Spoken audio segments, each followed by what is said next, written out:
Hi, I'm Greg Hunter. This is the weekly news wrap-up, the WNW 167 for Friday, November 21st, 2014. Amnesty, amnesty everywhere. You know, just a few years ago, the president said, well, I'm not emperor, and this is almost a direct quote, I'm not emperor, and I can't, just legalize millions of people without Congress helping. Of course, he could have made this move back in August, but nope, the Democrats, stepped in and said, whoa, this could blow our election chances. Well, their election chances were blown. It was pretty much a Republican landslide, and now Obama and the Democrats, who say they have his back, are going to legalize 4 or 5 million illegal immigrants with a stroke of a pen.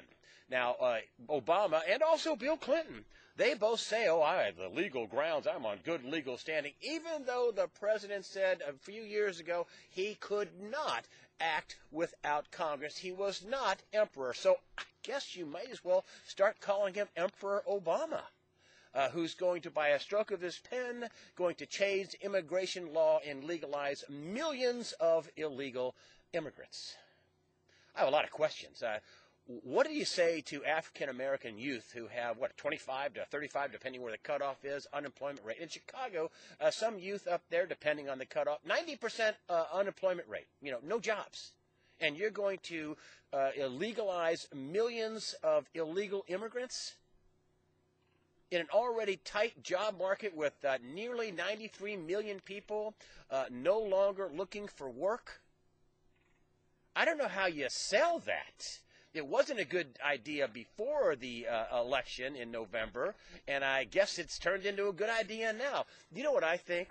I think the policies of the Democrats are so bad, and they do not want to change them. They're so bad they have to import an underclass, a group of people who no matter what happens here, it's way better than where they came from in Mexico and South America and Central America. No matter what, they're just importing a class of voters who will put up with their terrible policies. But most Americans, just like on Obamacare, I think it's something like 57%, don't like it, don't want it. And when the president and the Democrats said, oh, the president's going to come out and explain his immigration policy, his unconstitutional, some say, immigration policy. Explain it? Really? You're going to explain your policy? Really, like you explained Obamacare? You're going to explain the enormous lies and fraud. Now we know they're huge, the biggest policy fraud ever perpetrated on the American people. It was foisted on American people. I know Jonathan Gruber was one of the architects, and thank goodness he came out and spoke so candidly about how they were tortured on the language and needed to make it opaque, and that was their friend, and they needed to lie and deceive to get it passed. But listen, I know a lot of people are focusing on Gruber, who says, oh, the American voter is stupid. That's a sideshow. Listen, focus on this being a fraud. This wasn't oh, we didn't see that. Oh, we didn't understand the unintended consequences of this or that. No, they got together, the Democratic Party, all the way to the president. I mean, what does he have, 18 or 19 times to the White House? The president was personally involved in this law, along with, Harry Reid and Nancy Pelosi. The leadership of the Democratic Party got counsel on how to lie. That came from MIT economics professor Jonathan Gruber. Yes, they were counseled on how to lie. He didn't do it. He told them how to do it, and they said, great, that's a great idea. That's how we can lie to get this thing passed. So I don't trust anything the president says now. When he explains his policy on this or explains his policy on that, like this illegal immigration thing, I don't believe a word he says. I'm sure I'm not alone. He's talking, explaining something, I just consider it one big fat lie. I mean, how many lies did they tell with the Obamacare thing? And we don't even know what it fully is yet. We still have the employer mandate that hasn't fully kicked in. We have all these hundreds and hundreds of exemptions. We don't even know what Obamacare is, but we do know one thing. It was a huge, concocted policy fraud, and it was foisted on the American people. And now when the president talks about immigration, I'm sorry, folks, I don't believe a word he says. I just don't. Next up, something I wanted to bring up, because this is a big deal, and you probably think, oh, he's going to talk about Ferguson. No, I'm going to talk about Israel. the Middle East, and this a synagogue that was attacked by a couple of Palestinians wielding guns and meat cleavers, hacked up and shot, killed 5 people, including some rabbis. Boy, you talk about something that's going to inflame a already inflamed area. This is it. It's inflamed. And this is, an ongoing series of attacks by, I guess, frustrated Palestinians who are running over Israelis at bus stops and stabbing them with screwdrivers. And now this deal where the perpetrators were killed, their homes are being demolished or have been demolished. But this is going to make things worse in the Middle East. This is at its core a fight. They say it's over a holy site that both the Jews and Muslims revere, but really at its core, this is a fight over land and who has the right to be on it, and who should be on it, and how they settle that land dispute. And I don't think it's going to be settled peacefully. And this dispute, this violence in the Middle East is growing. It's not getting less and less by the week. It's getting more and more, and this is something that could pull the whole world into war in the Middle East ultimately. And that's what Gerald Celente said on This Week, is that, the economy is spiraling down, and ultimately they take you to war. Now, where that war starts, well, Israel or some part of this conflict with Israel and the Middle East could definitely be a flashpoint for wider war, and that's what you ought to look at now. And I want to say that what happens in Israel over this murdering of rabbis and other people there, it's going to make Ferguson look like a party.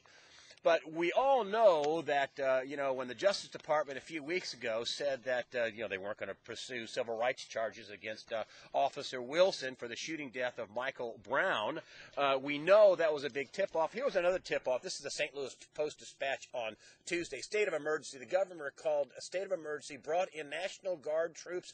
This is all the way back Tuesday.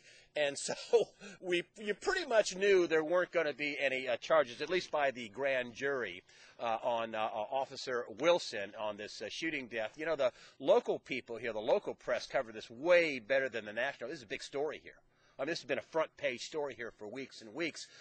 There's evidence, for example, there's lots of blood evidence inside Wilson's patrol car. The blood came from Michael Brown. Also, there have been, people on the internet raising money for Officer Wilson in case he was prosecuted or in the future is prosecuted. I mean, one site raised, $100,000? I mean, there are surely tens of thousands of dollars of people raising money in defense of Wilson. And no matter what, you could say about Ferguson, Missouri, and I want to go back to Israel, Israel is by far a bigger tender point than Ferguson, Missouri. The only good thing going on, which may, subdue the protest over the next, days and weeks, is it's cold here. I mean, record low temperatures. It got down to single digits, and we're still in the middle of fall, right? I mean, the first day of winter is the 20th of December, and we're talking single digits here. That's cold. I already had snow for early snowfall. I think they had a record here in the Midwest, here in Missouri. Record, earliest snow date, ever. It's really something that is quite unusual with the weather here. But maybe the weather will be a friend. It'll be cold enough to at least tamp down some of the violence coming in the next days and weeks that may end up coming. And finally, I'm coming to you from a farm in Missouri. And, beautiful out here. The folks here in the Midwest, all the way up, I want to tell you, up until the border of Missouri, even out into Kansas, they had a great year for crops. You would not know that there is any kind of drought out west because here it is virtually non-existent. There is no drought here in Missouri. As a matter of fact, they had so much water that it damaged some of the crops come harvest time. They had too much water. But out in California, particularly California, the entire state is in some level of drought. And I estimate about 3/4 of the state is in the highest level of drought. Now, a lot of you folks think, oh, California, Hollywood, movie making, Spielberg. Yeah, but California is a huge agricultural state. They not only feed the country, they feed the world. and they're having all kinds of trying to recycle wastewater, lakes at record lows or near record lows. The water table is shrinking. Lots of problems in California because of very extreme, severe, top level, worst level of droughts. And that's something that will affect the quantity of food, the quality of food, and the price of food. I'm Greg Hunter. Thank you for watching USA Watchdog and supporting USA Watchdog with your comments and donations. That helps us out. That's the way I see it. I'm Greg Hunter. Fear not.